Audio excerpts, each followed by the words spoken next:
Ada beberapa langkah alternatif yang bisa digunakan atau dilakukan untuk menstabilkan harga porang. Yang pertama adalah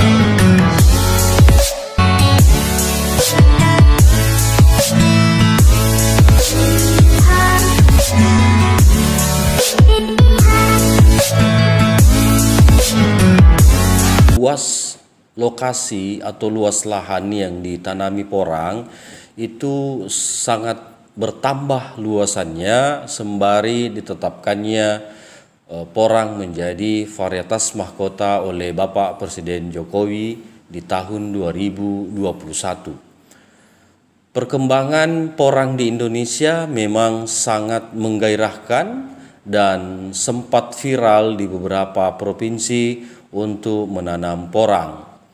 Nah, ironi yang terjadi hari ini adalah tidak berbanding lurus dengan kesiapan pemerintah dan kesiapan pengusaha porang untuk menetapkan harga yang lebih stabil di tengah-tengah produksi porang yang terjadi di tahun 2022. Ada beberapa langkah alternatif yang bisa digunakan atau dilakukan untuk menstabilkan harga porang. Yang pertama adalah bagaimana aturan atau regulasi yang ditetapkan oleh pemerintah bahwa mengekspor porang harus berupa powder atau tepung itu dilonggarkan. Dilonggarkan maksudnya bahwa di tahun 2022 ini para pabrik porang itu masih boleh mengirim chip untuk mengekspor ke beberapa negara.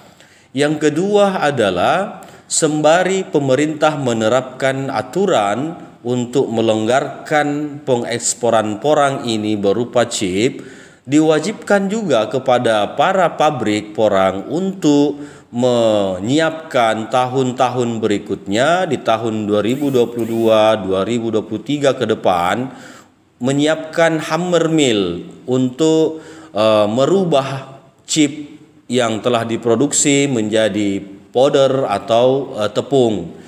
Yang ketiganya adalah bagaimana peran aktif dari Kementerian UMKM dan Ekonomi Kreatif memberikan sosialisasi kepada masyarakat atau kepada petani untuk mengolah bahan baku porang ini menjadi makanan atau berupa produk-produk yang lain yang bisa diekspor atau bisa dikonsumsi di dalam negeri. Yang keempatnya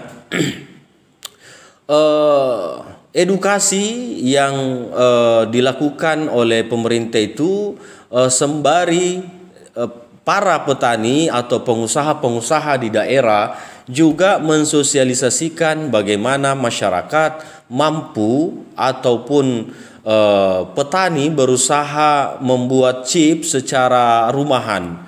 Karena ketika porang sudah berbentuk chip maka dapat disimpan lebih lama dibandingkan ketika masih berupa umbi produksi. Melakukan chip ini, mengerjakan porang atau merubah porang produksi menjadi chip ini bukan pekerjaan yang sulit. Ada beberapa teman-teman di daerah itu sudah melakukan industri rumahan yang mengeringkan irisan porang atau chip ini menjadi layak untuk dijual ke pabrik yang lebih besar. Yang kelimanya adalah bagaimana teman-teman petani itu diberikan pemahaman ketika harga porang mulai turun harganya, maka penundaan panen itu harus dilakukan. Kenapa? Karena ketika harga porang ini kita tetap berproduksi atau tetap memanen porang kita, maka yang terjadi kita tidak akan bisa mendapatkan harga yang maksimal. Porang ini semakin disimpan semakin lama maka semakin akan menghasilkan umbih yang lebih besar, katak yang lebih banyak. sehingga tidak ada kerugian yang ditimbulkan ketika porang ini kita simpan lebih lama. Banyak negara, khususnya di Asia Tenggara ini, yang memproduksi porang juga sama yang dilakukan oleh petani-petani kita di Indonesia. Di antaranya ada Thailand, ada Vietnam, dan yang paling besar adalah Myanmar.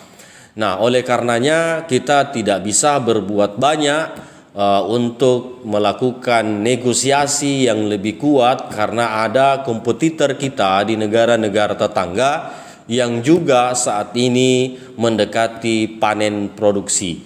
Oleh karenanya, alternatif-alternatif yang kita tawarkan ini semoga bisa menjadi pembelajaran atau sebagai manfaat bagi teman-teman agar kita dapat menstabilkan harga porang. Terkhusus untuk pemerintah di Kementerian Pertanian dan Kementerian Perdagangan, kami sebagai petani dan sebagai pendamping petani porang berharap banyak untuk segera melakukan terobosan agar tidak lagi petani yang menjadi korban.